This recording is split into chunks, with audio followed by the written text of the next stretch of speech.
Holy cow, but this might have been the worst week in franchise history.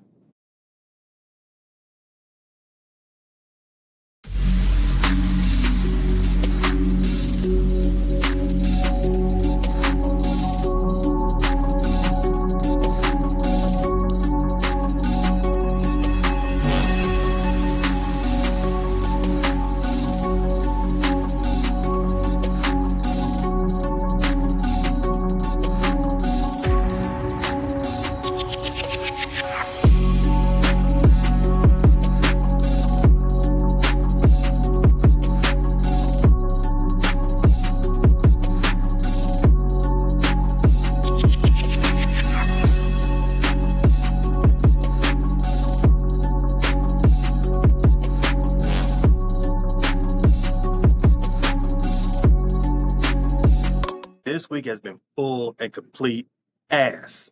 First and most important, sad news that the Cubs Hall of Famer, legend, and ambassador Ryan Sandberg lost his battle with cancer this week at the age of 65. Most knew that he was battling bravely, was battling this disease bravely for the last so many years, and especially over the last few weeks where there have been posts from him and news just about his situation that's come out. So just saying this wasn't a shock to anybody.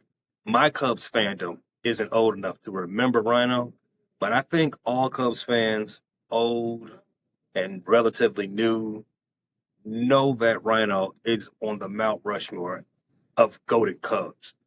Uh, Rather than overwhelming stats, he was known to just be a steady, great baller. He won the 1984 MVP award with 19 home runs, 19 triples, had a gold glove defense, but one of the great modern day Cubs teams. Uh, if you had watched some of those classic games that come on marquee, you will see that he was just a flawless player. In my opinion, he might have made the Cubs relevant again after a decade of ass put out that they had throughout the 70s. And his passing left a lot of Cubs fans in the morning, and he would definitely be missed.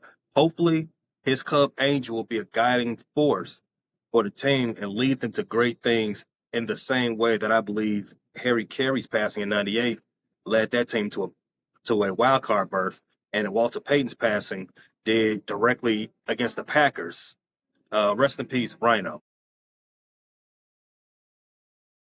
News of Rhino's passing dropped during the first game of a huge series against the Brewers.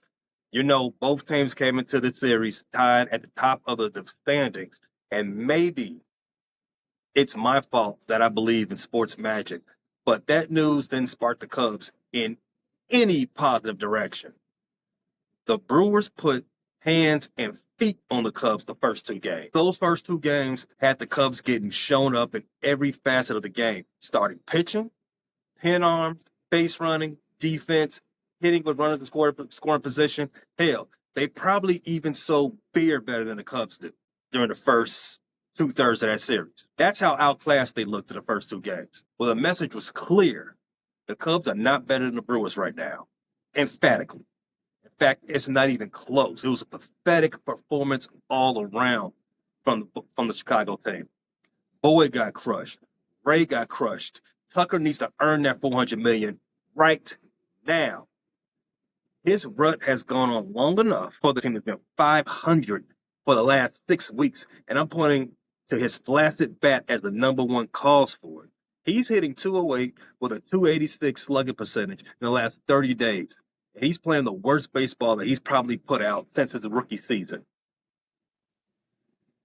His OPS for the month is in the 500s. Seiya Suzuki ain't been too much better. His OPS is in the 700s for the month, and he's only had 3 hits since the All-Star break. Speaking of low hit counts with the break, Michael Bush, he's got 2 since that break. And Ian Happ was slashing .227, .324, and .380. And thank Ernie Banks for that, because those struggles led to the Cubs calling up the hero of the series, Moises, who broke the third game open with a 3-run double, which paced the Cubs to a 10-3 win in the finale. But you know what? In my opinion, they deserve to be down 3 games in the standings after that series for the way that they played in the first 2 games. Inexcusable. That is not a division-winning team. Right now, the product they're putting out there, for the way that they're playing right now, I can't even confidently say they're making the playoffs. right now. The week actually started with the news that Jed Hoyer was in a 5-year contract extension. So maybe that'll mean no prospects are off limits because Carter or his replacement would prefer to have those players in the chamber rather than trade it off by the guy who just left the job. Basically, that 5-year contract extension told me that the Cubs are all in. Just like when they traded Cam Smith for Tucker. This is a win now season. The trade deadline has passed, and the Cubs brought in Michael Soroka. They brought him, acquired him for the Nationals for prospects. Soroka, 27-year-old right-hander with a, hang on to your seats, 3-8 record with a 4.87 ERA and 16 starts. He's a rental. He's only making $3 million this year and can serve as a starter or reliever.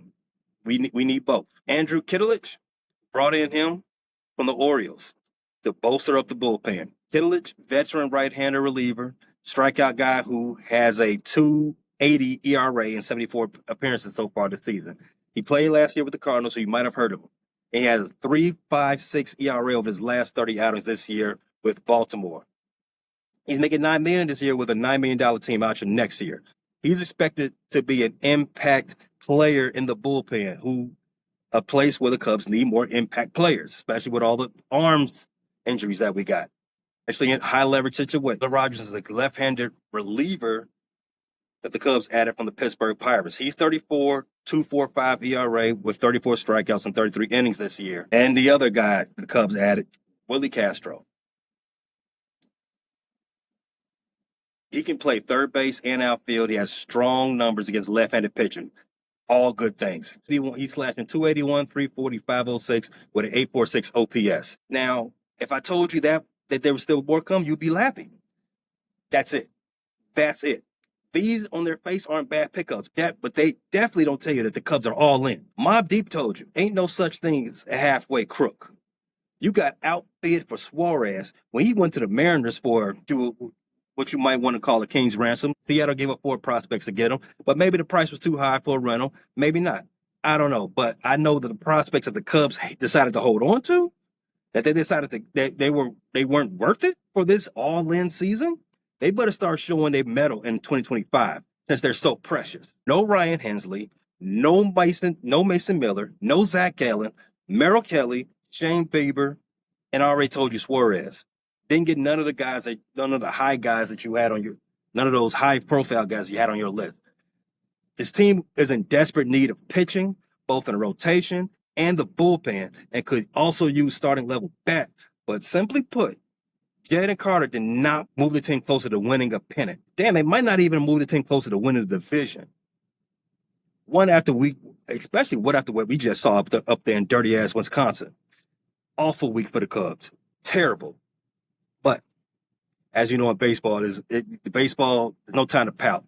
There's games that need to be won and ground that need to be made up. Let's put this week behind us. Go Cubs. Thanks for listening to this latest episode from the Frustrated Chicago Sports Fan Channel. Don't matter if you listen to this on Apple Podcasts or Spotify or watch it on Twitch or YouTube.